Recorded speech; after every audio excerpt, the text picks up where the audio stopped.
কেন তার গোলাম? সে তো সারা জীবন আমাদের জন্যই দেয়া গেছেন। হায় হায় হায় ওই ব্যক্তিত্ব আমি কেমনে বুঝাবো তোমাদেরকে? বুঝাইলে আরো অনেক বুঝাইতে হবে। হায় হায় হায় হায়। আমি তো কখনো কখনো বলি মেরাজ অনেকগুলা কারণে হয়েছে। একটা কারণ এটাও ছিল, আল্লাহ মনে হয় এই কথা পছন্দ করতেছিলেন না যে জিবরিল আসবে আর আমার বন্ধুর পায়ের সাথে হাঁটুর সাথে হাঁটু লাগায়া বসবে, আমার বন্ধু জিবরিলকে দেখবে আর জিবরিল বন্ধুকে দেখবে, আর জিবরিল বন্ধুর সাথে কথা বলবে আর বন্ধু জিবরিলের সাথে কথা বলবে। আল্লাহ মনে এটা সইতে পারতেছিলেন না, এই জন্য আল্লাহ মেরাজে নিয়ে গেছেন আর বলছে জিবরিল তোমাকে আউট করে দিব। এরকম আর চলতে দেওয়া যায় না।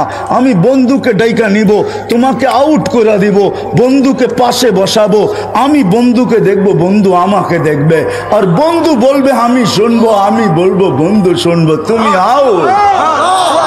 এই জন্য মেরাজ। আর মেরাজ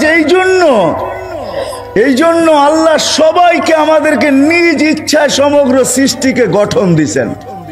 এমনকি জিবরিল আলাইহিস সালামকে আল্লাহ নিজ ইচ্ছায় গঠন দিয়েছেন, একজনকে দেন নাই নিজ ইচ্ছায় গঠন। উনি হলেন মুহাম্মদুর রাসূলুল্লাহ সাল্লাল্লাহু আলাইহি ওয়াসাল্লাম। উনাকে গঠন দিয়েছেন উনি যেমন চাইছেন। এই জন্য হাসান বিন সাবিত বলছেন খুলিকতা কামা তাশাউ, আপনি তো ওরকম হয়েছেন যেরকম আপনি চাইছেন, আল্লাহ চাইছেন আপনি যেরকম চাইছেন। তো আল্লাহ বলে বন্ধু আপনাকে তো দেখি, যে আপনাকে সারা দিনই দেখি, সব সময় দেখি, লুকানো কিছু নাই আপনার আমার থেকে আপনি, কিন্তু বন্ধু একটু কাছে আইসা বসেন তো, একটু দেখি আপনি চাইলেন কেমন, আমি বানাইলাম কেমন। এটা হলো মেরাজ। আপনি কেমন চাইলেন আর আমি কেমন বানাইলাম, এটা হলো মেরাজ। ওই নবীর বেরি কেন পড়বো না যে আরো সে যায় আমাদের কথা বলেন নাই। উঠাউটি না করি আমি শেষ জায়গায় চলে আসছি, আপনাদের চেয়ে আমিও বেশি ক্লান্ত। মেরে দোস্ত আপনি কেন তার গোলাম হবেন না? আরো সে আমি 3 থেকে 4টা দেখাবো, যদি আপনার বুঝের হয় তো বুঝে আসবে, আর না হইলে বুঝে আসবে না। কাউকে মিনারা দেখাইলেও বুঝে আসে না, আর কাউকে ইশারা দিলেও বুঝে আসে। বোঝেন না মনে হয় আমার কথা? কাউকে যদি মিনারা দেখানো হয় তারপরে সে বোঝে না এটা মসজিদ না কি, ঠিক না? আবার কাউকে ইশারা দিলেই বুঝে। 2 থেকে 3টা 4টা আপনাদেরকে দেখাবো যে আপনি ওনার গোলাম হবেন না তো হবেন না কেন? যে আরো সে যে আপনাকে আমাকে বলেন নাই। আল্লাহ জিজ্ঞাসা করছে বন্ধু আজকে কি চাইতে আসছেন? বলছে লা আজকে চাইতে আসছি উম্মতি উম্মতি উম্মতি, আজকে আমি উম্মত চাবো। বলছে কেন এখানে উম্মত? হায় আল্লাহ যতজনের সাথে কথা বলছেন পর্দার এই পার থেকে বলছেন, আল্লাহ ওই পারে উনি এই পারে। আমি তুর পাহাড় দেখছি, ওইখানের হাদিস আমি এখন বলতে চাইতেছি না, পা দিতে দেরি, ওই হাদিস আমার ভিতরে আসতে দেরি হয় নাই। আমি ভাবছি মুসা আলাইহিস সালাম তো এইখানেই কথা বলছেন। তো আল্লাহ বলছে মুসা আলাইহিস সালামও, আল্লাহ বলছে মুসা কথা বলি বলে বটে, লেকিন বাইনিকি ওয়া বাইনাকা হিজাব, তোমার আমার মাঝে পর্দা আছে, 70,000 পর্দা। আনা ওয়ারা আল হিজাব, আমি পর্দার ওই পারে তুমি এই পারে। তুমি এটা ভাইবো না আমি চূড়ায় তুমি পদদেশে। যার সাথে কথা বলছেন জমিনে রাইখা আপনার আমার নবীজির সাথে কথা বলছেন তো আরো সে নিয়া পাশে বসায় আছে। মুসা আলাইহিস সালামকে তাজাল্লি দিয়েছেন 70,000 পর্দার ওই পার থেকে।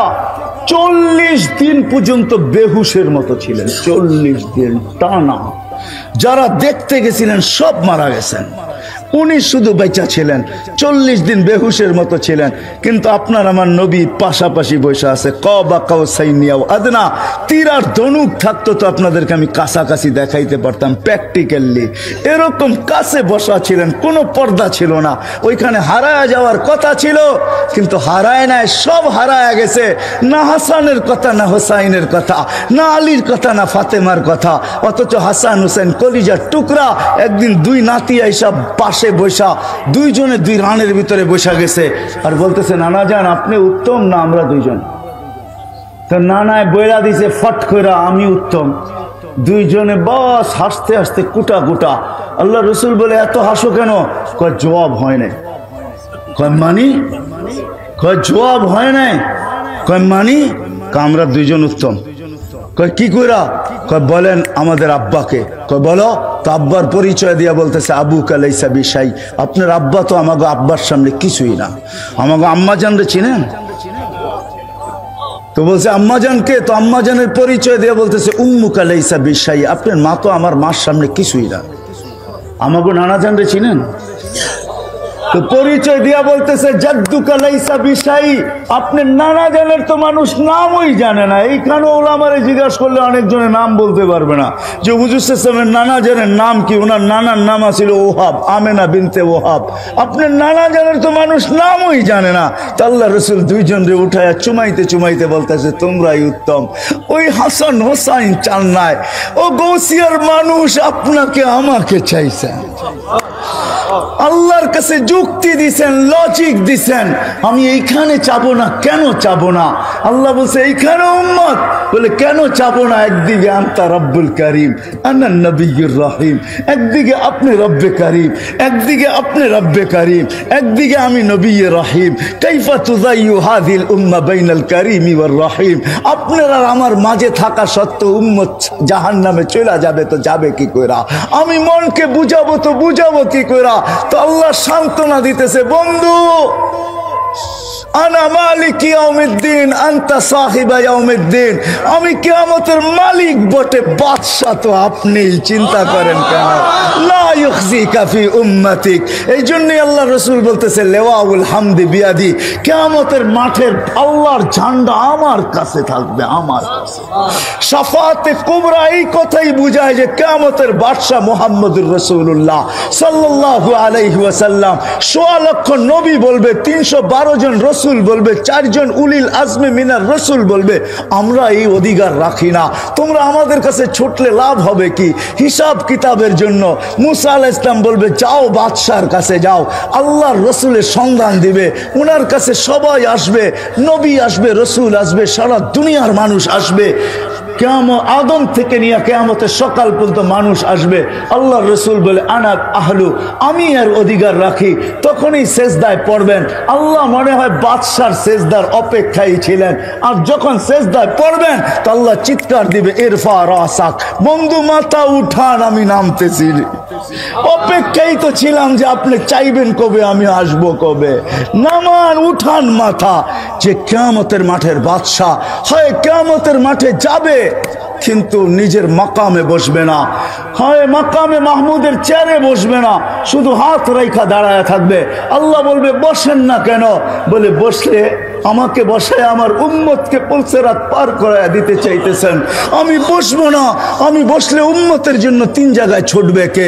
কে হাউজে কাউসার নিজের হাতে উঠায়া ঠোঁটে লাগায়া পান করায়া দিবে? কে মিজানের কাছে দৌড়ায়া যাবে? পাল্লা যদি সামনে না ঝুঁকতে চায় তো আপনি না আমাকে ওয়াদা করছেন সাউফা ইউতিকা রাব্বুকা ফাতারদা, আমি না ওই সময় কসম খাইছি লান আরদা হাত্তা ইয়াকুনা ওয়াহিদ মিন উম্মতি ফিন নার, আমার একজন উম্মত জাহান্নামে থাকা পর্যন্ত আমি আপনার উপরে রাজি হব না। আমি মিজানের পাল্লায় দৌড়াবো, সামনে যদি পাল্লা না ঝুঁকে তো হাত উঠায়া ঝুঁকায়া দিব। পুলসিরাতের পাশে দৌড়াবো, পার যদি না হইতে পারে তাহলে দুরুদের গাট্টি মাথায় দিয়ে আমি পার করায়া দিব। আমি এইখানে বসবো না। এটা হলো দ্বিতীয় জায়গা যে আরো সে যায় বলে নাই, কিয়ামতের মাঠে বলবে না। যখন দুনিয়ার থেকে বিদায় নিতেছিলেন, মালাকুল মউত বুকে হাত রাখা অবস্থায় জিবরিল বারবার বলতেছে আল্লাহু ইয়ান্তাফিরুক, আল্লাহ আপনার অপেক্ষায় আছে, আনতা ইলা রফিকিল আলা।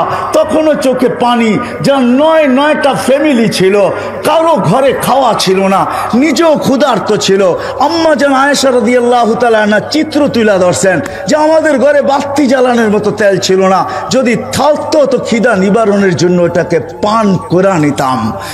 9টা ফ্যামিলি ক্ষুধার্ত, নিচে ক্ষুধার্ত, হাসান ক্ষুধার্ত, হুসাইন ক্ষুধার্ত, আলী ক্ষুধার্ত, ফাতেমা ক্ষুধার্ত, কারো জন্য চোখে পানি না।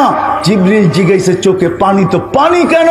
বলছে ফামান লিবাদি লি উম্মতি, আমার পরে আমার উম্মতকে কে দেখা রাখবে? লানত আমাদের জিন্দেগির উপরে।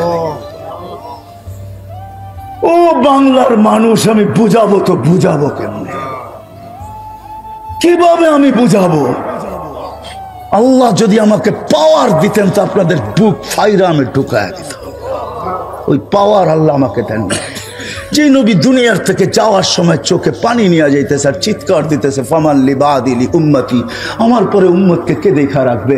তো আল্লাহ সান্ত্বনা দিতেছেন, জিবরিলকে পাঠায় বলতেছে বন্ধুকে বইলা দাও লা আতরুকু উম্মতাকা ওয়াহদা ওয়ালা আতরুকু উম্মতাকা ফারদা, আপনার উম্মতকে আমি একা ছাড়বো না, আমি আছি আমি আছি আমি আছি।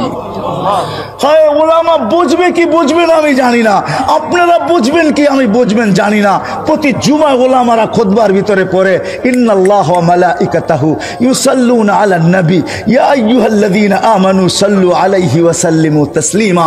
আমি এইখানে আল্লাহকে প্রশ্ন করতে চাই, আল্লাহ আমাদেরকে দুরূদ পড়তে বলতেছেন, আমরা তো একদিন মরে যাব, তাইলে তো আপনার বন্ধুর দুরূদ শেষ হয়ে যাবে। তো আল্লাহ বলতেছে ফেরেশতা পড়বে। আমি যদি বলি আল্লাহ ফেরেশতাও তো মারা যাবে, মালাকুল মউত মরবে, তো আপনার বন্ধুর দুরূদ শেষ হয়ে যাবে না? এই জন্য আল্লাহ শুরু করছে নিজের থেকে ইন্নাল্লাহ। আল্লাহ এই প্রশ্নের জবাব আগেই দিয়ে দিয়েছেন, মানুষ তুই মারা যাবি, দুরূদ বন্ধ হবে না। ফেরেশতা করবে, ফেরেশতা মারা যাবে, দুরূদ বন্ধ হবে না। আমি আল্লাহ বন্ধুর দুরূদ বন্ধ হইতে দিব না, আমি আল্লাহ পড়তে থাকবো। ওই হাস্তি আমাদের ভিতরে পাঠাইছেন যে যাওয়ার সময় আমাদের জন্য চোখে পানি। শেষ দলিল আরো হাজারো দিতে পারি আমি। শেষ কথা, যেদিন কবর থেকে উঠানো হবে, জিবরিল আসবে, হুকুম হবে ইতি হাবিবি মাকাম আল মাহমুদ, ইয়া জিবরিল, জিবরিল আমার বন্ধুকে মাকামে মাহমুদে নিয়ে আসো। জিবরিল কোনো না কোনোভাবে চিনতে চিনতে রওজায়ে আথারে আসবেন। ওই কথার দিকে আমি যাইতে চাই না।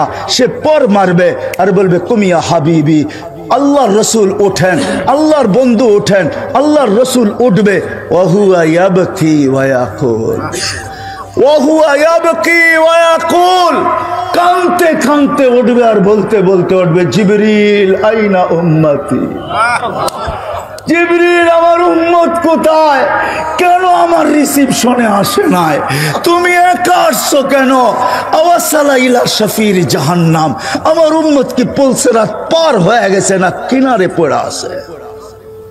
জিবরিল কসম খায়া বলবে ইজ্জতি হুয়া জালালি, আল্লাহর ইজ্জত আর জালালের কসম, মা শাক্কাল আরদা আহাদুন ইল্লা আনতা, আপনি ব্যতীত জমিনের উপরে কেউ ওঠে নাই।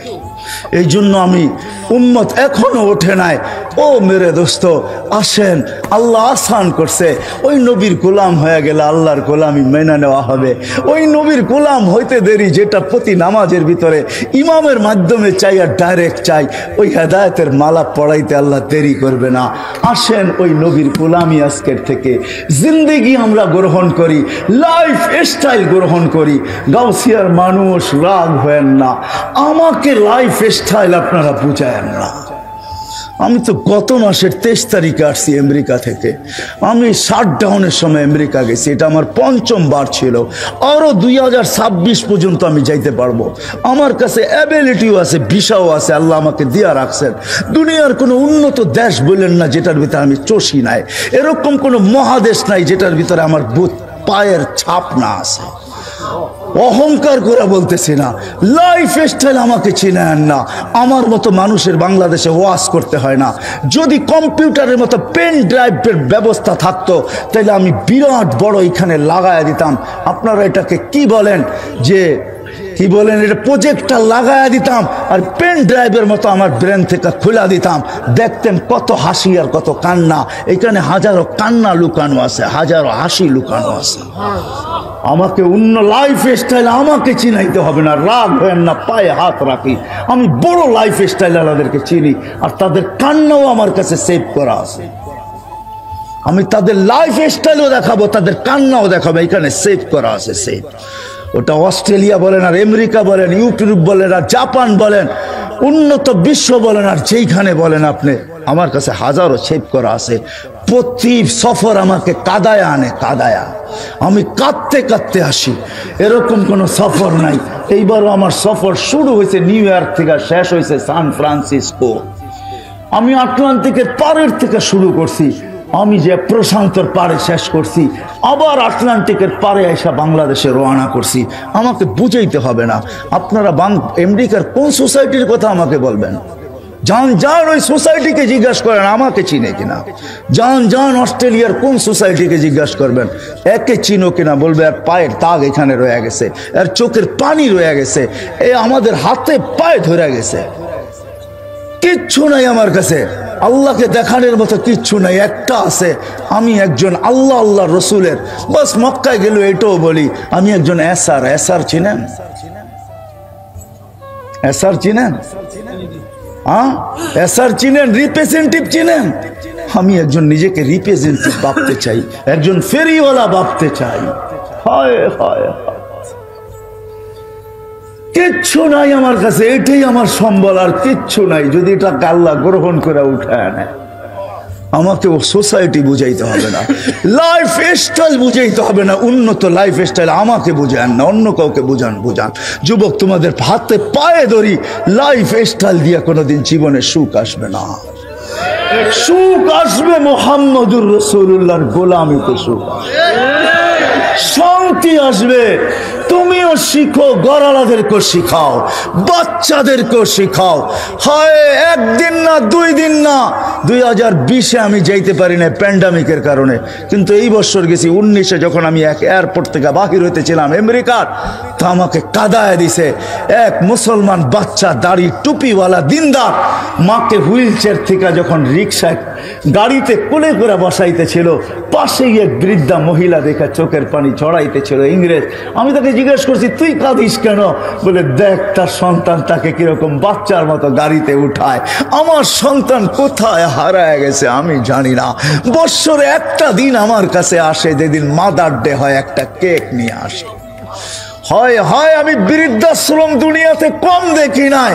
আমাকে বুঝাইতে হবে না, রাগ হয় না, আপনাদের হাত পায়ে হাত রাখি। আমি দুনিয়ার কোনো এরকম বড় বড় বৃদ্ধাশ্রম না আছে আমার এই 2 চোখে আমি না দেখছি। আমাকে বুঝাইতে হবে না, ফ্রাঙ্কফুর্টের বৃদ্ধাশ্রম আমার এই চোখে দেখা, প্যারিসের বৃদ্ধাশ্রম আমার চোখে দেখা, আমাকে বুঝাইতে হবে না। বাংলাদেশেরও যতগুলো আছে অধিকাংশ আমার চষা। আমি ওইখানে মাঝে মাঝে লুকায়া যাই, এমনি দেখতে চাই যারা কি বলে। কিন্তু হ্যাঁ, মা তো মাই হয়, বাবা তো বাবাই হয়। হাজারো অভিযোগের পরে শেষমেশ একটা কথা হাতে ধরে বলে, হুজুর যা বলছি মনে নিয়েন না, একটু দোয়া করেন, আমি চাই আমার কলিজার টুকরা অশান্তিতে না থাকুক। আরে তোর মার বাবা যদি এরকম হইতে পারে, তুই মা বাবাকে বৃদ্ধাশ্রমে দিলি তো দিলি কি করে? তোর মা তো হাজারো অভিযোগের পরে বলে, হুজুর দোয়া করেন আমার কলিজার টুকরা যেন অশান্তিতে না থাকে। এটার নাম মা, এটার নাম বাবা। ওই লাইফ স্টাইল মুহাম্মদুর রাসূলুল্লাহ দিয়েছেন, যে বিদায় হজের ভিতরে যাওয়ার সময় আমি আম্মা জানের কবর দুইবার চোখে দেখছি। আমি এটা বয়ান করতে পারি না। যখন আমি চূড়ায় উঠছি 2 বার, তা আমি জানি ওইখানে আমার সাথে কি ঘটছে। এটা বলার না, বুঝানেন না, ওইখানে যে ওঠে সে জানে। যার ইতিহাস জানা আছে, চিত্র 6 বছরের বাচ্চাকে রাইখা মা দুনিয়ার থেকে বিদায় নিতেছেন। ওই সময় যখন বিদায় হয়, যে উপরে উঠছেন জিয়ারত করার জন্য, সবাইকে বলছে নিচে বসে থাকবা, কেউ উপরে আসবে না। আল্লাহ রসুল যে উপরে জিয়ারত শুরু করছেন, হয় হয় ডাইন হাঁটু উঁচা কইরা বাম হাঁটু গায়রা দিয়া, গালের নিচে হাত দিয়া মার কবর জিয়ারত করতেছিলেন। কানতে কানতে যখন আওয়াজ বাহির হয়ে গেছে, জোরে হয়ে গেছে, সময় অতিবাহিত হইতেছিল, সাহাবা বলতেছে আল্লাহ রসুলের চিৎকারের আওয়াজ আসতেছে, সময় অতিবাহিত হয়ে যাইতেছে। আবু বকর উপরে ওঠো না তো ওঠো না কেন, ওমর যাও না তো যাও না কেন, ওসমান তুমি আগে বাড়ো না তো বাড়ো না কেন। সবাই উপরে উঠা দেখতেছে আল্লাহ রসুল কানতেছেন, মার মাথার কাছে বসে আর চিৎকার দিয়া বলতেছেন, লাউ কুনতি হাইয়ান, হ্যাঁ মা তো যদি জীবিত থাকতি, বাদাতুস সালাহ, আমি যদি নামাজ শুরু করতাম, খতমতুল ফাতিহা, ফাতিহাও শেষ করতাম, সুম্মা বাদাতুস সূরা, আবার সূরাও শুরু করতাম। ফরজ নামাজ, নফল না। সুম্মা নাদাইতানি ইয়া মুহাম্মদ, তুই যদি আমাকে মুহাম্মদ বলে ডাক দিতি, লাকাতাতুস সালাহ, আমি নামাজ ছেড়া দিতাম আর চিৎকার দিয়া বলতাম লব্বাইক ইয়া উম্মি। ওই নবীর আদর্শ ছাড়া সুখ আসবে না, শান্তি আসবে না। ওই নবীর আদর্শই আমাদের আদর্শ, ওই নবীর কেরিয়ারই আমাদের কেরিয়ার, ওই নবীর লাইফ স্টাইলই আমাদের লাইফ স্টাইল। বিদা আজকের থেকে যুবক সবার পায়ে হাত রেখা বলি, ওয়াদা করেন নবীর লাইফ স্টাইল শিখবো। আরে একটাই শিখেন, নবীর আদর্শের ভিতরে সবচেয়ে বড় আদর্শ হলো 5 ওয়াক্ত নামাজ। এর চেয়ে বড় কিচ্ছু নাই। যাই সেই আমাদেরকে মেসেজ দিছেন, যাওয়ার সময় চিৎকার দিছেন। এই জন্য ওয়াদা নিব আল্লাহ নবীর লাইফ স্টাইল বানানোর জন্য। কে কে ওয়াদা করতে পারেন আর নামাজ আজকের থেকে ছাড়বো না? কে কে ওয়াদা করতে পারি? পাক্কা ওয়াদা। আল্লাহ আমাদেরকে আমল করার তৌফিক দান করেন। যুবক, সারা রাত্র নেটে ঘুরো না। হ্যাঁ ঘুরতে পারো, তোমাকে অনুমতি দেই। নবীর লাইফ স্টাইল শিখো, এটাকে সারা দুনিয়ায় প্রচার করো, মানুষের ভিতরে শেয়ার করো। তুমি একজন নবীর গোলাম হয়ে যাও, দেখো তারপরে মজা কি করে লাগে। আমি কয়েকজনের কাহিনী তোমাদের সামনে তুলে ধরতে পারি।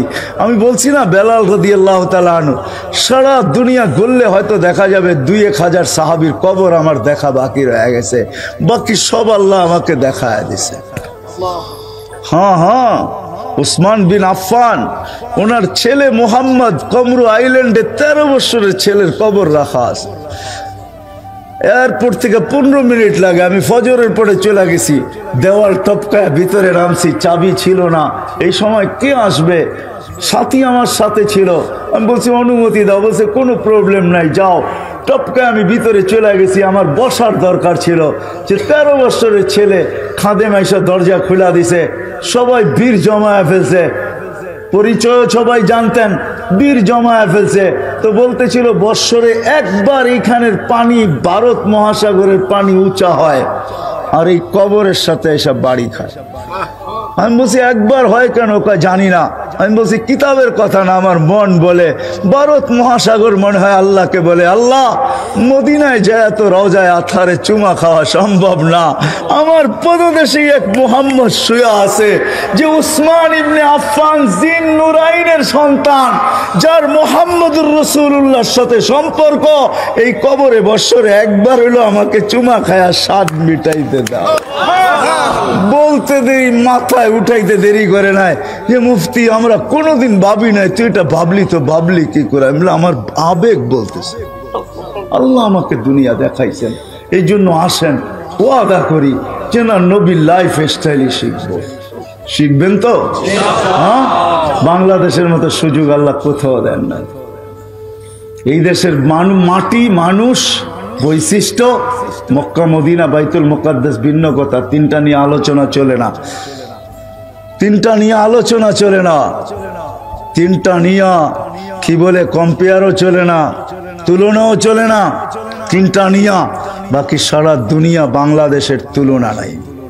এই দেশের মাটিরও তুলনা নেই, মানুষেরও তুলনা নেই, এই দেশের পরিবেশেরও তুলনা নেই। দুনিয়া এত আলেম কোনো দেশে নাই।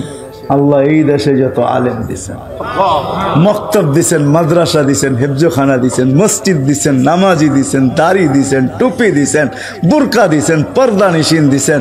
হাজার হাজার যুবক ইউনিভার্সিটিগুলার কেলে, ইঞ্জিনিয়ারিং ইউনিভার্সিটি বলেন আর মেডিকেল ইউনিভার্সিটি বলেন, এগ্রিকালচারে গেলে তো মনে হয় মাদ্রাসায় পড়ছি। ময়মনসিংহ এগ্রিকালচারে কেউ গেছেন কিনা গেছেন জানি না। আমি আল্লাহর রসুলের হাতের ছোঁয়া। আনাস ইবনে মালিক রাদিয়াল্লাহু তাআলা আনহু বলতেছেন, বন্ধুরা আসছে, আমি দস্তরখান বিছাইতেছিলাম, হঠাৎ দেখলাম দস্তরখান ময়লা। তো বন্ধুদের সামনেই দস্তরখানকে নিক্ষেপ করলাম চুলার ভিতরে। আগুন ময়লা খায়া ফেললো, দস্তরখানের একটা সুতো পড়লো না। একটু পরে বাহির করে নিয়ে আসা ঝাড়া দিলাম, ময়লাগুলা পড়া গেল, দস্তরখান জকজকে হলো। বন্ধুরা জিজ্ঞাসা করতেছিল এই জাদু শিখলে কোত্থেকে? বলছে এটা জাদু না, মুহাম্মদুর রাসূলুল্লাহ সাল্লাল্লাহু আলাইহি ওয়াসাল্লাম এই দস্তরখানে বসে খাইছিলেন, খাওয়ার পরে হাতের ছোঁয়া দিছিলেন এই দস্তরখানে। ওই দিন থেকে দস্তরখান পানি দিয়া পরিষ্কার হয় না, সাবান দিয়া পরিষ্কার হয় না। ওই দিন থেকে দস্তরখান এই আগুন দিয়েই পরিষ্কার হয়। ময়লা তো খাইতে পারে, কিন্তু দস্তরখান খাওয়ার ক্ষমতা রাখে না। কেননা মুহাম্মদুর রাসূলুল্লাহ সাল্লাল্লাহু আলাইহি ওয়াসাল্লামের হাতের ছোঁয়া লাগছে। ছিলাম মানুষ দুনিয়ার যেখানেই বাস করুক, এটা মানুষের অভিরুচি অথবা সমর্থের ব্যাপার। অভিরুচি বুঝেন তো, পছন্দ। কখনো মানুষ শহর ছেড়া গ্রামে বাস করে, আবার কখনো গ্রাম ছেড়া শহরে বাস করে। কিছু সমর্থের ব্যাপার আছে, কিছু পছন্দের ব্যাপার আছে। কারো গ্রাম্য পরিবেশ পছন্দ হয়, সে গ্রামে বাস করে। কারো শহরের পরিবেশ পছন্দ হয়, সে শহরে বাস করে। আবার কেউ আমাদের মতো দেশেও বাস করে, কেউ উন্নত থেকে উন্নত দেশেও বাস করে। কেননা আল্লাহ দুনিয়াতে সমর্থ দিছে। সমর্থ বোঝেন তো? এটা বোঝেন তো? এটা সমর্থ দিছে, উন্নত থেকে উন্নত দেশে বাস করা যায়। মোট কথা, দুনিয়ার মানুষ যেখানেই বাস করুক, এটা মানুষের বিষয়, বানানেওয়ালা আল্লাহর বিষয় না।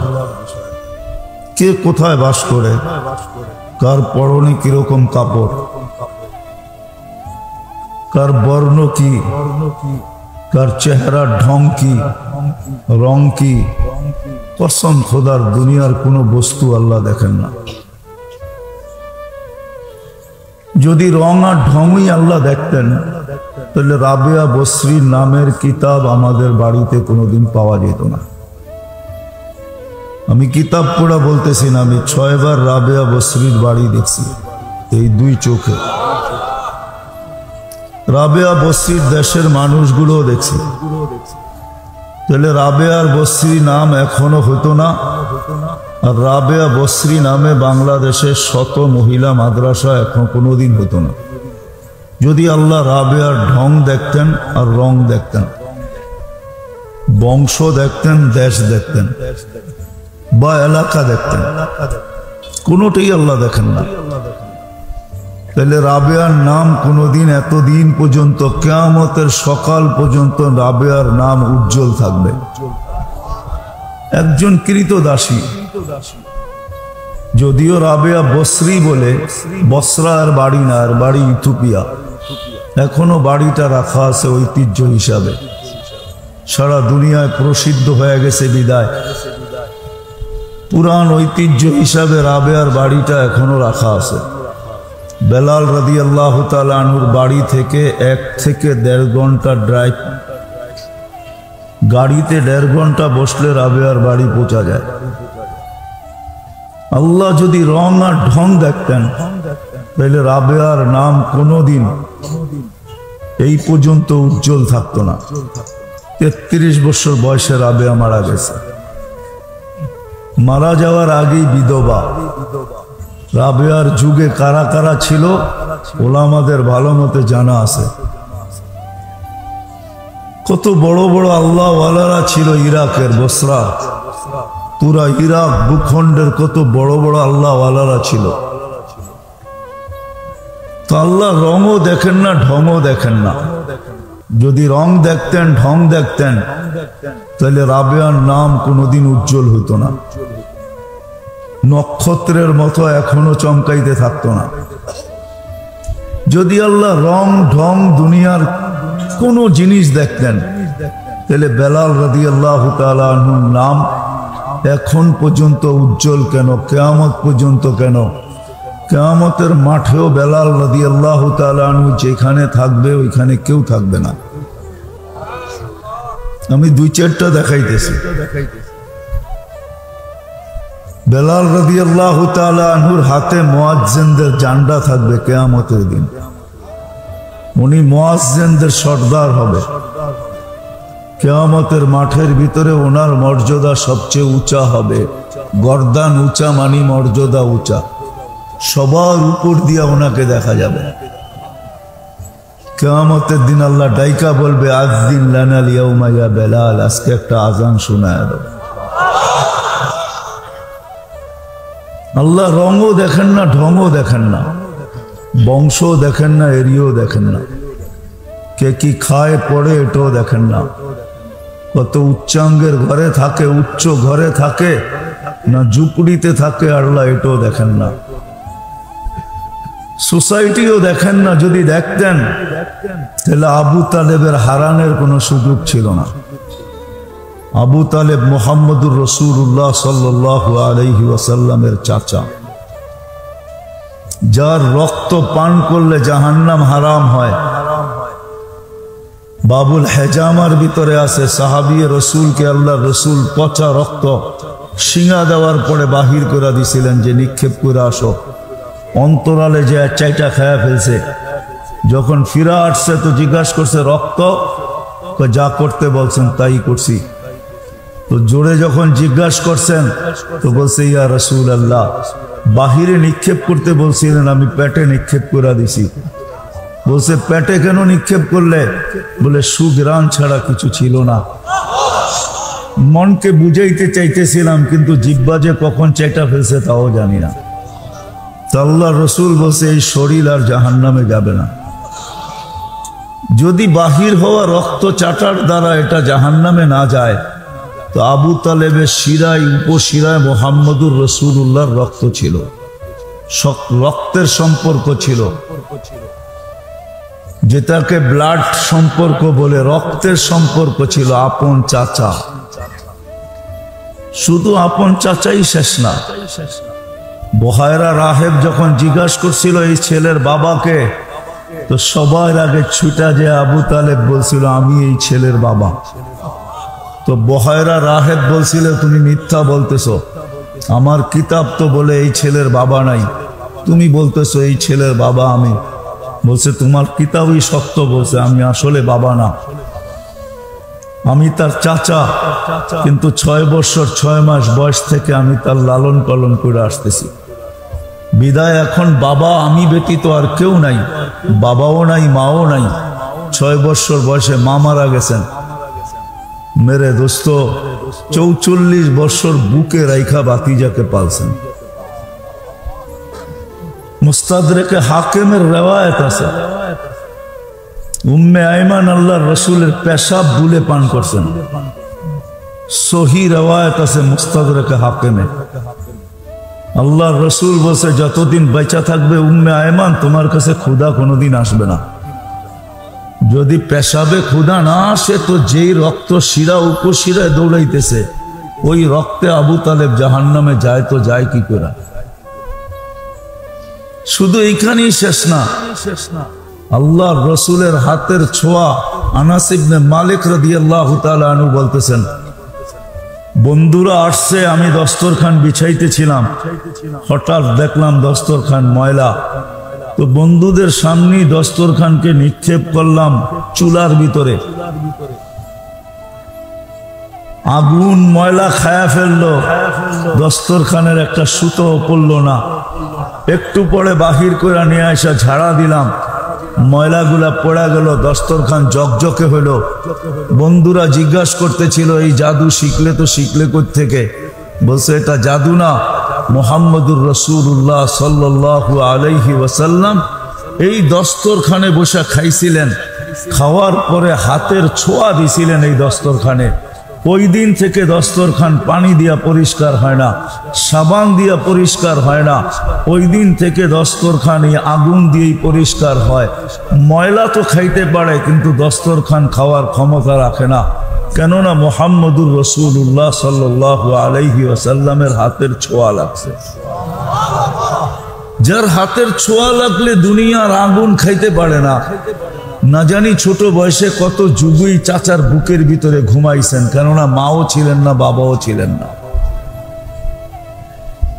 6 বছর 6 মাসের বাচ্চাটা না জানি কতদিন চাচার বুকে ঘুমাইছেন। যে রসুলের ছোঁয়া পাইলে ভাগ্য খুলে যায়, পিঠের ছোঁয়া দিয়া আল্লাহর রসুল সাল্লাল্লাহু আলাইহি ওয়াসাল্লাম খেজুর গাছের ট্যাগ দিয়া পিঠ লাগায় জুমার খুতবা পড়তেন।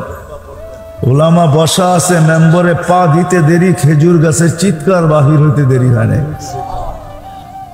আল্লাহর রসুল নাইমা আসছেন, সান্ত্বনা দিতেছিলেন, কিন্তু কোনো সান্ত্বনাই কাজ আসতেছিল না। সর্বশেষ যখন বলছে দুনিয়াতে তুই খেজুর খাওয়াইতে পারিস নাই, কেননা শুকনা একটা গাছ ছিল, খেজুর দিবে তো দিবে কোত্থেকা? আল্লাহ রসুল ওয়াদা করছেন তোকে জান্নাতে নিয়ে যাব, তুই খেজুর দিবি, আমি মজা করে খাবো। তখন তার কান্না থামছে। যার ছোঁয়া পাইলে ভাগ্য খোলে, যার ইশারা পাইলে ভাগ্য খোলে। হাদিসে দাব গুইসাবের হাদিস, আল্লাহর রাসূল শুধু ইশারা করছে আইয়ুহা দাব্বিলা, হাতের ইশারা মুখের ইশারা করতে দেরি, গুইসাব চিৎকার দিয়া বলতে দেরি করে না, লাব্বাইক ওয়া সাদাইক ইয়া যাইনা ওয়াফা ইয়াউমিল কিয়ামা, ও দুজাহানের বাদশা আমার ভাগ্য খুলতে দেরি হয় না। যার ইশারা করলে ভাগ্য খোলে, ছোঁয়া পাইলে ভাগ্য খোলে, কাছের থেকে দেখলে ভাগ্য খোলে। আল্লাহর রাসূল ঘুমায় আছেন, জাবের রাদিয়াল্লাহু তাআলা আনহু পাহারা দিতেছেন, দূরের থেকে দেখতেছেন মানুষের মতো হাঁটতে হাঁটতে গাছ আসতেছে, মাথার কাছে দাঁড়াইছে, মন ভোলা দেখছে, আবার যে নিজের জায়গায় লেগে গেছে। ঘুমের থেকে উঠার পরে বলছে, ইয়া রাসূলুল্লাহ জাদু দেখলাম। বলে কি জাদু? বলে গাছটা মানুষের মতো হাঁটতে হাঁটতে আসলো, আপনার মাথার কাছে দাঁড়াইলো, আবার যে নিজের জায়গায় লেগে গেল। তো আল্লাহ রাসূল বলতেছিলেন, এটা সে দূর থেকে আমাকে দেখতেছিল, তার মন ভরতেছিল না, সে আল্লাহর কাছে দোয়া করছে, আল্লাহ আপনার বন্ধু আমার এত কাছে আসলো, একটু অনুমতি দিলে হয় কি আমি আরেকটু কাছে যাই, মাথার কাছে দাঁড়ায়া বন্ধুকে একটু দেখি। তো আল্লাহ তার দোয়া কবুল করছেন, বিদেশে উঠা চলে আসছে, আমাকে মন গোড়া দেখা গেছে। যে রসুলকে দেখলে ছোঁয়া লাগে, ভাগ্য খোলে। আবু তালেবের ভাগ্য তো খুললো না, অথচ যদি এখন মক্কায় থাকতাম তাহলে আমি দেখাইতে পারতাম আবু তালেব জন্ম কোথায় নিছে, ওই জায়গা আমি চিনি, আবু তালেবের ঘরটা কোথায় ছিল এটাও চিনি, সে মারা গেছে কোন জায়গায় এটাও চিনি, তার কবরটা এখন কোথায় এটাও চিনি। এখনো সে শুয়ে আছে খাদিজা রাদিয়াল্লাহু তাআলা আনহার পাশে।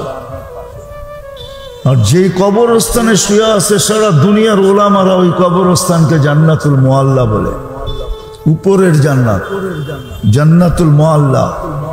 মদিনাটার নাম জান্নাতুল বাকি, আর মক্কাটার নাম জান্নাতুল মুআল্লা। কিন্তু ভাগ্য তো তার খুলে নাই। এই জন্য আমার কথাই সত্য, যেটা শুরু করছিলাম, মানুষ যেখানেই বাস করুক তাতে কিছু আসে যায় না।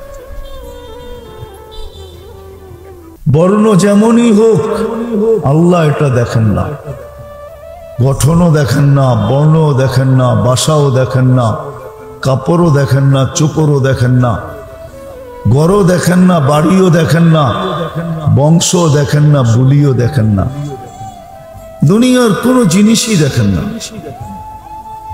এই জন্যই বলতেছিলাম মানুষ যেখানেই বাস করুক এটা মানুষের পছন্দ অথবা সমর্থ।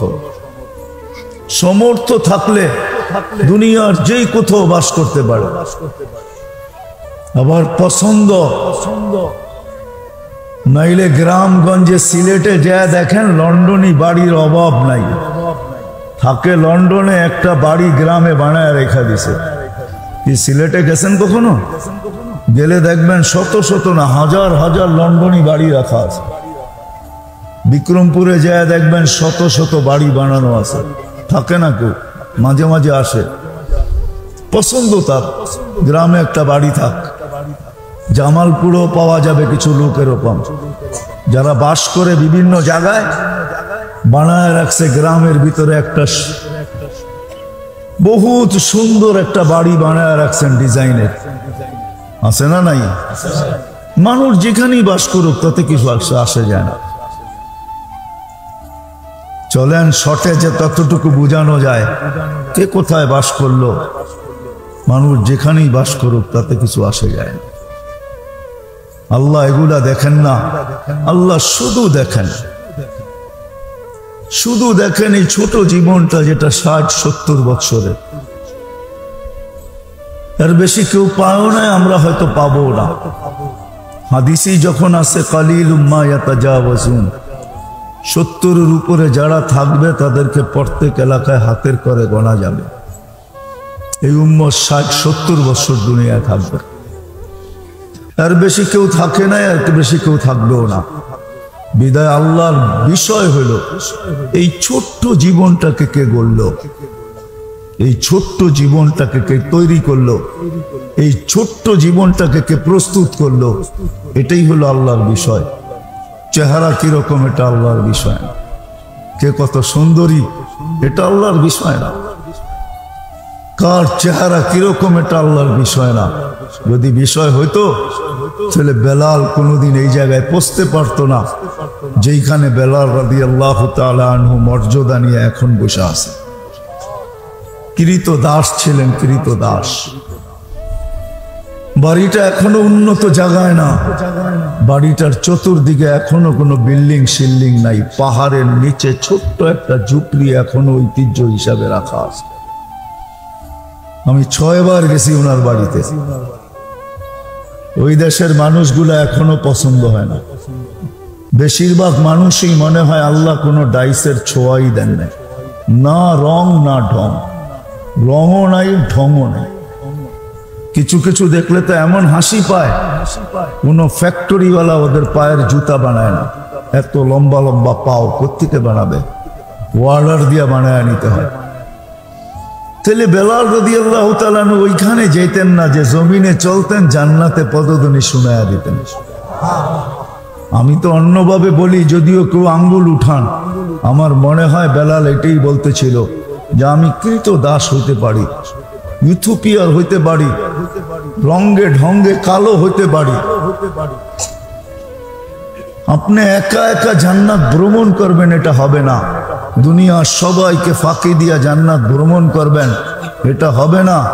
আপনি জান্নাত ভ্রমণ করবেন, আমি আপনার আগে আগে থাকবো। বেলাল রাদিয়াল্লাহু তাআলা আনহু মনে এটাই বুঝাইতেছিলেন, নইলে আগে আগে কেন চলতেছিলেন? পদধ্বনির আওয়াজ, হায় হায়। দুনিয়া আল্লাহ আমাদের আপনজন যারা কবরে চলে গেছে তারা কি নিয়ে গেছে আমাদের চোখের সামনে। আমি বলবো দুনিয়ার সস্তা দামের কাপড়টা নিয়ে গেছে, এটাই আমরা চোখে দেখছি। আমল তার সাথে কি আছে ওটা আমরা দেখিও না, আর টেকনোলজি আসেও না। দুনিয়া মঙ্গল গ্রহের ছবি আনতে পারে বটে, কিন্তু 2.5 হাত মাটির নিচের ছবি আজ পর্যন্ত আনার ক্ষমতা বিজ্ঞানের নাই। চাঁদে পা রাখা যায় বটে, আমি মানি। আমি দুনিয়া কুইরা বলতেছি, আমি এটা মানি, আমি এটা ডিনাই করি না, মানি। চাঁদে পা রাখা কেন, বাড়িও বানানো যায়, কিন্তু 2.5 হাত মাটির নিচের ফুটেজ আনা যায়, খবর দেওয়া যায় না, খবর আনাও যায় মাত্র 2.5 হাত নিচে। সত্য এটা। কি নিয়ে গেছে এটা আমাদের চোখের সামনে, কি তার সাথে আছে আমরা জানি। বিদায় আসেন, এই মাহফিল সার্থক যদি আজকে আমরা এখান থেকে ভাবতে ভাবতে উঠি যে দুনিয়া আমার পজিশন চাই হোক, আইডি আমার জেবে যেমনই, শুধু তো নাগরিকত্বের আইডি আমাদের জেবে নাই এমন না, আরো কিছু আইডি আমাদের জেবে থাকে, ঠিক না? পেশাগত আইডিও থাকে, আবার পদবিগত আইডিও থাকে, ঠিক না? এটা নিয়ে আমার কোনো সে নাই। আমি এটা নিয়ে আলোচনা বা সমালোচনা করতে চাই না, এটা আমার বিষয় না। আমি আপনাদেরকে পাবাইতে চাই, কাল যে চলে যাব আল্লাহর কাছে আমি পজিশন কতটুকু অর্জন করব এটা আমাদের ভাবা উচিত। মানুষের ভিতরে আল্লাহ এরকম এরকম জিনিস সেট করছেন, এইখানে এরকম আইসি সেট আছে, এরকম প্রোগ্রাম সেট আছে, এখানে এরকম প্রোগ্রাম। মানুষ যখন ভাবতে থাকে তো বিকাশ করতে থাকে, বিকাশ। আবার টাকা বিকাশ করা বুঝেন, মানুষ যখন ভাবে আল্লাহ বিকাশ ঘটায় দেয়, এখানে এরকম প্রোগ্রাম সেট করা আছে। আর যদি না ভাবে, ইচ্ছা স্বাধীনতা পায়, যদি না ভাবে কালকে কি নিয়ে যাব, আল্লাহর কাছে পজিশন কতটুকু, এটা যদি না ভাবে, মৃত্যুর পর নিয়ে যদি না ভাবে, তাহলে ইচ্ছা স্বাধীনতার কারণে এতটুকু হারায় যে যা খুশি তা চিন্তা করতে পারে। আল্লাহ ইচ্ছা স্বাধীনতা দিয়েছেন বিদায়, আল্লাহ যা খুশি তা চিন্তা করতে দেন, যা খুশি তা লিখতে দেন, যা খুশি তা বলতে দেন, যেমন খুশি তেমন চলতে দেন। নাহলে আপনি ভাবেন 24 ঘন্টা অক্সিজেন খান নেন, নেন কোনটা পিওর, ঠিক না? ছাড়েন কোনটা কি দূষিত, ঠিক না? আচ্ছা, আপনারা তো পুরা এই বাংলাদেশের সচিবালয়ের লোক, ঠিক না? হার্ট অফ বাংলাদেশ, ঠিক না? একটা প্রশ্ন করি, আমাদের ছাড়া আর নেওয়ার ভিতরে ডিস্টেন্স কতটুকু, দূরত্ব কতটুকু, কতটুকু সময় নেয়? কতটুকু? আচ্ছা বলেন না কতটুকু? হ্যাঁ আচ্ছা 1 সেকেন্ড মাইনা নিলাম, ঠিক না? কি যুবক? হ্যাঁ কিন্তু 1 সেকেন্ডও না, এটার জন্য আরেকটা কি শব্দ আছে? হ্যাঁ মিলি সেকেন্ড, ঠিক না? আচ্ছা বলেন আপনি নিলেন কোনটা, ছাড়লেন কোনটা, মধ্যখানে দূরত্ব কতটুকু? হাফ সেকেন্ড, ঠিক না?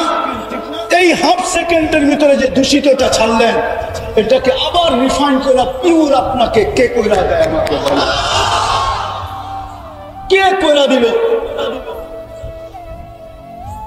হায় স্বাধীনতা যদি না দিতেন, হাফ সেকেন্ডের ভিতরে আপনি ছাড়লেন, দূষিতটা নিলেন, পিওরটা, ওই দূষিতটাকে আবার রিফাইন করে আপনাকে ফেরত দিতেছে। আরেকটা দিয়া বুঝাইলে মনে হয় ভালো হবে। 2020-এ যারা আমরা মাস্ক পরছি, একসাথে কয়টা পরছেন? বলেন যখন আপনি নিছিলেন তখন কোনটা? পিওরটা, ঠিক না? হ্যাঁ যখন ছাড়ছিলেন তখন কোনটা? এই 3টা মাস্কের ভিতর দিয়ে এই হাফ সেকেন্ডের ভিতরে এটাকে পিওর করে আবার আপনাকে সাপ্লাই দিল কে? যদি না দিতেন, 8 ঘন্টা আপনি অফিসে থাকা আপনি যদি ওই পিওরটা ছাড়তেন, তাইলে দূষিতটা ছাড়তেন, আবার ওটাকে টানতেন। এইভাবে যদি 8 ঘন্টা ডেলি আপনি দূষিতটা টানতে থাকতেন, আপনার বিজ্ঞান দিয়ে আমাকে বুঝান, আমাকে WHO থিওরি দিয়া বুঝান, আমাকে ডাক্তারি বিজ্ঞান দিয়া বুঝান, 8 ঘন্টা যদি আপনি কার্বন ডাই অক্সাইড টানতে থাকেন, আপনি সুস্থ থাকতেন তো থাকতেন কতক্ষণ? আমাকে বুঝান, বুঝান আমাকে। আমি কোরআন হাদিস বুঝি না, আমি থিওরি বুঝি, আমাকে বুঝান। রাগ হয়ে যান। আল্লাহ আমাকে দুনিয়াটা ঘুরা, আমার চোখে অনেক কিছু দেখা আছে। হাদিসে নেয়ামত বলতেছি, আগেও বলছি, এখনো বলতেছি, 7 মহাদেশ আমি দেখা পেয়েছি। আপনাদের উন্নীত কোনো বিশ্ব নেই যেখানে আমি না গেছি, আমার পায়ের তাগ না আছে। আমি চিনি সব, আমাকে অনেক কিছু বুঝাইতে হবে না। যে আল্লাহর অক্সিজেন 24 ঘন্টা নেই, পিওর নেই আর দূষিত ছাড়ি, হাফ সেকেন্ডের ভিতরে ওটাকে আল্লাহ পিওর করে আবার আমাকে সাপ্লাই দেয়। স্বাধীনতা যদি না দিতেন, আপনি আল্লাহর বিরুদ্ধে ভাবতেন, তাই না? এটা কার? কে দিছে এটা? জানেন কি এখানে রাখা আছে? ছোট একটা মগজ দেখলে কি হবে? 5 লক্ষ কিলোমিটার তার দিয়ে এটাকে বেঁচাইছে। আপনার বিজ্ঞানকে জিজ্ঞাসা করেন, এই ব্রেনটা 5 লক্ষ কিলোমিটার তার দিয়ে বেঁচে। আপনার বিজ্ঞান আমার সাথে একমত হবে। পিন দাঁড়া করে রাখতে যতটুকু জায়গা লাগে, এটার ভিতরে ফুল একটা কম্পিউটার সেট করা আছে। একজন মানুষের ব্রেনে যতটুকু কম্পিউটার আছে, 800 কোটি মানুষের একদিনের খাবার হয় যদি এটাকে যান্ত্রিক পার্টস হিসাবে বিক্রি করা হয়। সার্চ দিয়ে আপনার বিজ্ঞান থেকে জিজ্ঞাসা করেন। আপনি আল্লাহর বিরুদ্ধে ভাববেন, আল্লাহর বিরুদ্ধে লিখবেন, আল্লাহর বিরুদ্ধে বলবেন, যেমন খুশি তেমন চলবেন। 24 ঘন্টা অক্সিজেন দিবে আপনাকে আল্লাহ। কয় লিটার দেয় ডেলি? 550 লিটার ডেলি, মাসে 16,500 লিটার দেয়। ডেলি সুস্থ রাখার জন্য আপনার কিডনি, আমার কিডনিকে 40 মিনিটে একবার আল্লাহ কুদরত দিয়া ডায়ালিসিস করে। 40 মিনিটে একবার আপনার কিডনি ডায়ালিসিস। আপনাদের বিজ্ঞান, আমাদের বিজ্ঞান 4 ঘন্টা লাগে একবার ডায়ালিসিস। 7 দিন টানা, 7 দিন ডায়ালিসিস করার মেশিন এখনো আসে না। উর্ধে 5 দিন পারে, 5 দিন, তাও সিরিয়াস হলে ডেলি করে 36 বার কিডনি ডায়ালিসিস। আপনি আল্লাহর বিরুদ্ধে ভাববেন, আল্লাহর বিরুদ্ধে লিখবেন, আল্লাহর বিরুদ্ধে বলবেন, যেমন খুশি তেমন চলবেন। শুধু ইচ্ছা স্বাধীনতা দিছে না দিরুন কাইফা তা'মালুন, শুধু তাকায় তাকায় দেখতেছে করতেছি কি। ইন্নী মাকুম মিনাল মুনতাযিরিন ফান্তাযিরু ইন্নী মাকুম মিনাল মুনতাযিরিন। তোমরা অপেক্ষায় আছো, আমি অপেক্ষায় আছি। শুধু সীমারেখায় পা দিতে দেরি। ইদা যা আজালু, সীমারেখায় পা দিতে দেরি। আখাযনাহু বাগতাতান, তোমাকে ছোঁয়াইয়া উঠাইতে দেরি করব না। যদি আমরা চিৎকার দিয়া বলি মালিক, চতুর্দিকে আমাদের টেকনোলজি দ্বারা আমরা প্রতিরোধ গড়ে তুলব, তো সমগ্র সৃষ্টির 50,000 বছর আগে আল্লাহ কোরআন লেখা, কোরআনে ঘোষণা দিয়ে দিয়েছেন, ওয়ালাউফি বুরুজিন মুশাইয়্যাদ, যত প্রতিরোধ করো এর ভিতর থেকে আমরা উঠায় নিয়ে আসবো, তোমার প্রতিরোধ খবরই পাবে না। আজ পর্যন্ত কারো সিসি ক্যামেরায় মালাকুল মউতের ফুটেজ আসে আর কোনো দিন আসে। চাই আপনি হবল ফিট করেন, হবল চিনেন? নাসার সবচেয়ে বড় দূরবীনও যদি ফিট করা হয়, তারপরে মালাকুল মউতের ফুটেজ নিয়ে আসতে পারবে? পারবে? হ্যাঁ, ইম্পসিবল। আল্লাহ বলে আমরা উঠায় নিয়ে যাব, উঠায় নিয়ে যাব। আজকে স্বাধীনতার কারণে যদিও তুমি মানো না, তোমাকে কিন্তু আমরা বায়োমেট্রিক করে তারপরে পাঠাইছি। রাগ হয়ে যাবে? আমরা বায়োমেট্রিক হয়ে আসছি। বায়োমেট্রিক তো দুনিয়া শিখলো জুমা 8 দিন। আল্লাহ আমাদেরকে বায়োমেট্রিক করে পাঠাইছেন। হুজুরদেরকে জিজ্ঞাসা করেন, কোরআনে আছে কিয়ামতের দিন তোমার আঙ্গুলের ছাপ তোমাকে মিলায় দেবে, ঠিক না? তোমার আঙ্গুলের ছাপ তোমাকে, তাইলে বায়োমেট্রিক করেই আপনাকে পাঠাইছে, এত চিন্তার কারণ নাই। আপনি আজকে স্বাধীনতা, আপনার যা খুশি তা বলেন, অসুবিধা নেই, মিলাইয়া দিবে আল্লাহ। সাদা কাগজে সিগনেচারও লেখা দিয়েছেন আল্লাহ, আলাস্তু বিরাব্বিকুম ক্বালু বালা, এটা সাদা কাগজে সিগনেচার। আল্লাহ বলছে আমি রব না? বলছে হ্যাঁ। তো মানতেও বাধ্য করবে। এই জন্য কোরআন বলে একদিন আসবে যখন সব মিলাইয়া দিবে, তখন বলবে রব্বানা ইন্নানা আবসারনা ফারজি'না মাল সালিহা ইন্না লা মুকিনুন। আল্লাহ ফেরত পাঠান, ভুল হয়ে গেছে, আর কোনোদিন হবে না। আল্লাহ চিৎকার দিয়ে বলবে কাল্লা, আর কোনোদিন সম্ভব না। ভালোবাসা এতটুকু দিছিলাম, সৃষ্টির ভিতরে কাউকে দিই, সবগুলোই যেন উঠায় তোকে দিয়ে দিছে, আর কাউকে দিই। সত্য এটাই। হুজুররা আমার সাথে একমত হবে, জিবরিল আলাইহিস সালাম হাফেজ, ঠিক না? যদি কেউ বলে প্রমাণ হাফেজ না, হাফেজ যদি হাফেজ না হইতেন, উনি প্রতি রমজানে আল্লাহ রসুলের সাথে দাওয়াত করতেন কি করে, ঠিক না? হ্যাঁ, দাওয়াত করতেন তো। উনি কি আমাদের কোরআন শরীফ নিয়ে দেখে দেখে দাওয়াত করতেন নাকি? আল্লাহ রসুল থেকে শুনতেন, আল্লাহ রসুলকে শোনাইতেন, দুইজনে মিলাইতেন, কোনো ব্যবধান তো হইতেছে না। উনি তো হাফেজ ছিলেন, ঠিক না? কিন্তু হাফেজকে যে ঘর বাড়ি আল্লাহ দিবে, ওনাকে দিবে কিনা জিজ্ঞেস করেন। সৌভাগ্যবান ওই সমস্ত মানুষ, মা বাবা যাদের সন্তান হাফেজ। ইন্না ফিল জান্নাতি লানাহরা, শুধু আমাদের ঢাকা শহরে হাতির ঝিল নাই, জান্নাতেও একটা লেক আছে। শুধু বঙ্গভবনের পাশেই লেক নাই, শুধু ধানমন্ডি গুলশানি লেক নাই, আরো লেক আছে ঢাকা শহরে, ঠিক না? জান্নাতেও একটা লেক আছে, ইউকালু লাহু রাইয়ান ফিহি মাদিনাতুন মিন মারজান। ওইখানে একটা শহর বানায় দিবে আল্লাহ হাফেজকে, মদিনাতুন মিন মারজান, পাথর দ্বারা। লাহু ৭০,০০০ বাবান, এটা ৭০,০০০ গেট হবে। আলা কুল্লি বাবিন ৭০,০০০ মালাইকাতান, প্রত্যেক গেটে ৭০,০০০ ফেরেশতা হবে। হাদা লিহাফিজিল কুরআন, এটা হাফেজে কোরআনকে আল্লাহ গিফট দিবে, গিফট। প্রত্যেক গেটে যখন যাবে তো ৭০,০০০ ফেরেশতা গার্ড অফ অনার দিবে, আর প্রত্যেকে তাকে উপটকন দিবে আর বলবে হাদা কেরামাতান লিল কুরআন, এটা কোরআনের কেরামত স্বরূপ তোমাকে দেওয়া হলো। সর্বশেষ গেট যখন অতিক্রম করবে, ৪৯০ কোটি ফেরেশতা তাকে গার্ড অফ অনার দিবে। শুধু শুধু হুজুররা পাগল হয় না। আপনারা তো বলেন আমরা ধর্ম ব্যবসা করি, ঠিক না? ধর্ম ব্যবসা যদি করতাম, যুক্তিসঙ্গত কথা আপনাদেরকে আমি জিজ্ঞাসা চাইতেছি, উঠাউঠি করেন না, আমি সব জায়গায় চলে আসছি। যুক্তিসঙ্গত কথা, ঢাকা শহরে অটো চালাইলে কয় টাকা পাওয়া যায়? হ্যাঁ, রিক্সা চালাইলে ১,০০০, ঠিক না? মেনে নিলাম, মাসে কয় হাজার? বাংলাদেশের ঢাকা শহরে কয়জন ইমামের বেতন ৩০,০০০ আছে? কয়জন মাদ্রাসা উস্তাদের বেতন ৩০,০০০ আছে? ব্যবসা কাকে বলে? লাভ যেদিকে দেখে ওইদিকে চাপ দেয়, ঠিক না? ব্যবসা কাকে বলে? যেদিকে লাভ দেখে ওইদিকে ঝাঁপ দেয়, ঠিক না? ৩০,০০০ তো কামান যায়, এখানে তো ১৫,০০০ পয়া বসে আছে। তাহলে অটো কেন চালায় না? অটো চালাইতে অক্সফোর্ডের ডিগ্রি লাগে না ঢাকা ইউনিভার্সিটির মাস্টার্স লাগে না ২ বছর যায় কোনোখানে ট্রেনিং নিতে হয়? অটো চালাইলে ইজ্জত চলে যাবে? হালাল রুচিতে কোনো ইজ্জত যায় না, কোনো ইজ্জত যায় না। আপনি ছোট চোখে দেখতে পারেন, তাতে কিছু আসে যায় না।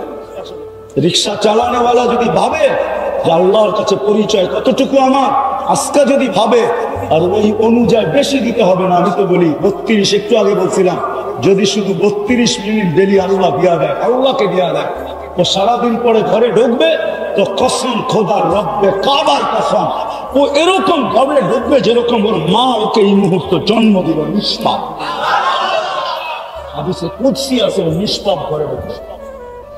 আপনারা বলেন ধর্ম ব্যবসা করে 15,000 টাকা তেলে পড়ে আসে না, অটো চালায় না কেন, 5,000, 7,000, 10,000 টাকা বেতনে পড়ে আসে কেন?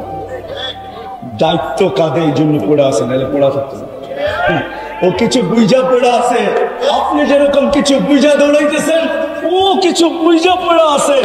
এত চক্রাঙ্গানি, এত কিছু সোয়া পড়ে আছে, নাইলে বাংলাদেশটা নষ্ট চড়তো আর পড়তো না, এরকম কোনোদিন হতো না। 7.8 ভূমিকম্প বাংলাদেশও দেখছি, মনে আছে না? ভুলে গেছেন? 2013 31st নাইটের পরের দিন রাষ্ট্র 5টা 5 বা 15 7.8 ভূমিকম্প তুর্কিতে আসছে।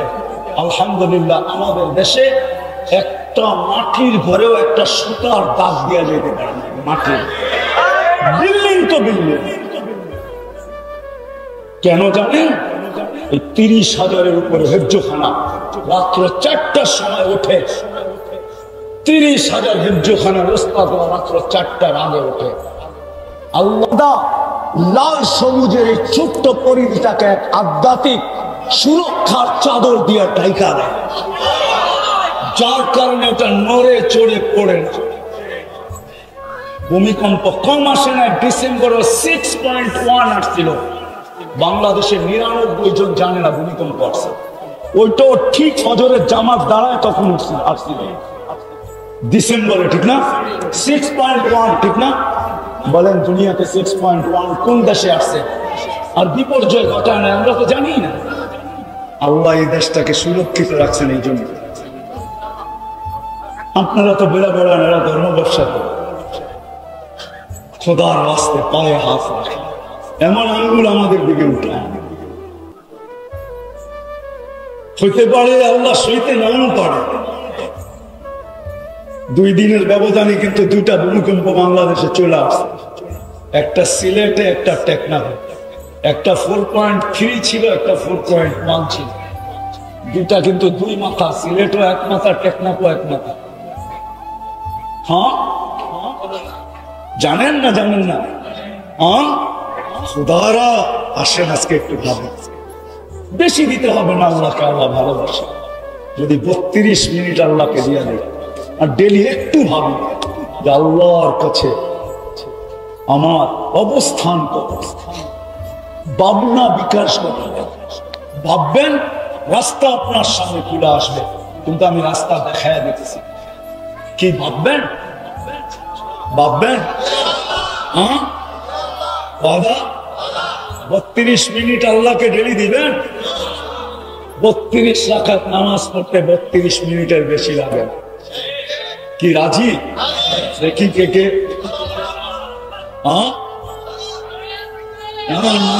নামাজ করেন, নামাজ করেন না, মনোযোগ দিয়ে শুনুন।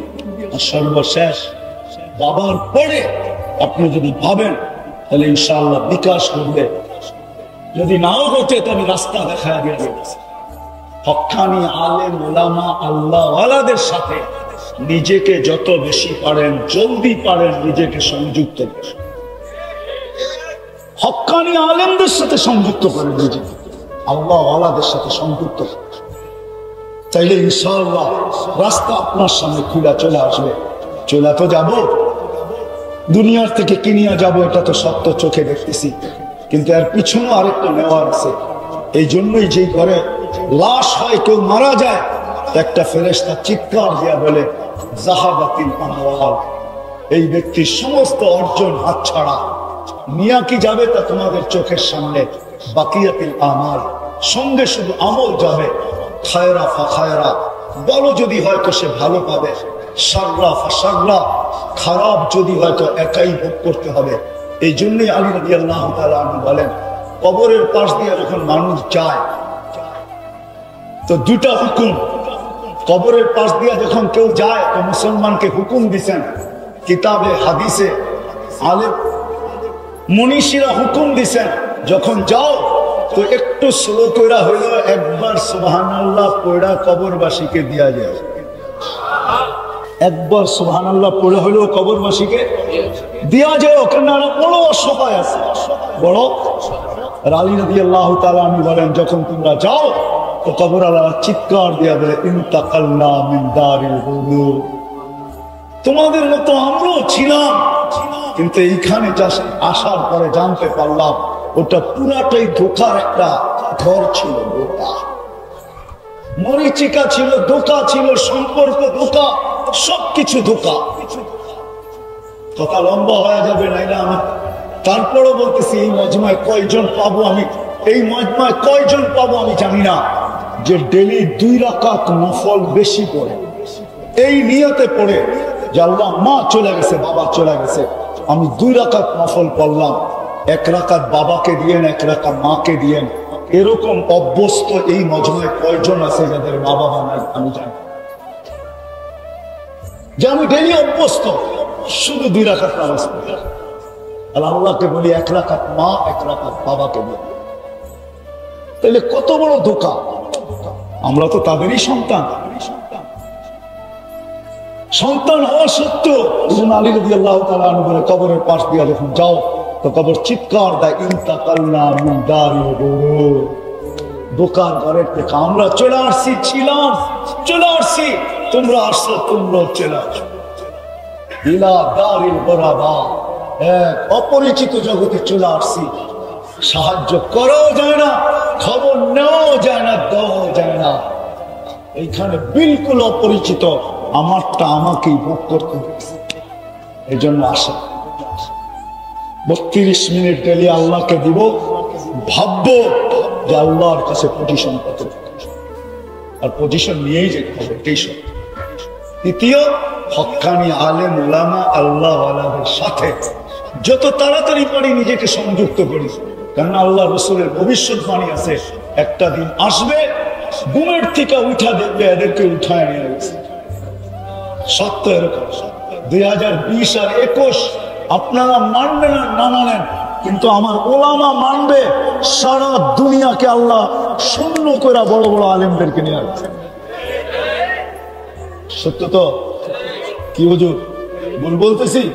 আপনারা বলেন করুণার বৎসর, আমরা বলি এটা আমনাতুল হুসন, করুণার বৎসর ছিল না, এটা দুঃখের বৎসর ছিল।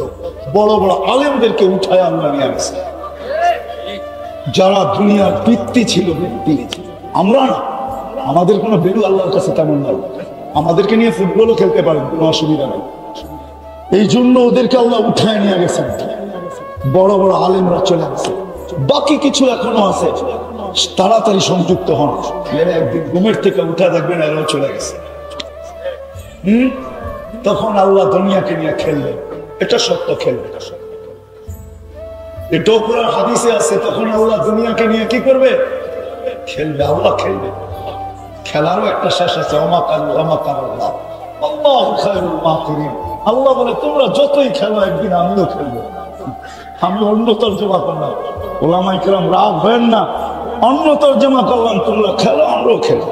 আসে সম্পর্ক জড়বো তো, আমাদের দেশের মতো সুবর্ণ সুযোগ দুনিয়ার কোথাও নাই।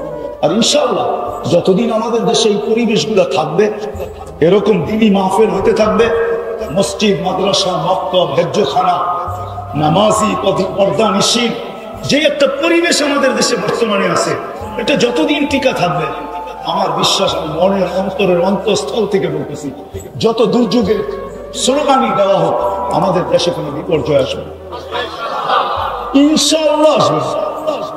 লেখা রাখেন দিন তারিখ, হয়তো নাও থাকতে পারি, কেননা 2-4টা প্রমাণ আমাকে এটাই বলে। 7.8 যখন আসছে বিপর্যয় হয় নাই, 10 নম্বর মহাবিপদ সংকেত আসছে বিপর্যয় হয় নাই। করোনা নিয়ে সারা দুনিয়া বলছে সবচেয়ে বড় বিপর্যয় বাংলাদেশে হবে, আল্লাহর মেহেরবানিতে হয় নাই। সামনেও কোনো বিপর্যয় হবে না যতদিন এই পরিবেশ থাকবে, ঠিক না? সামনে একটা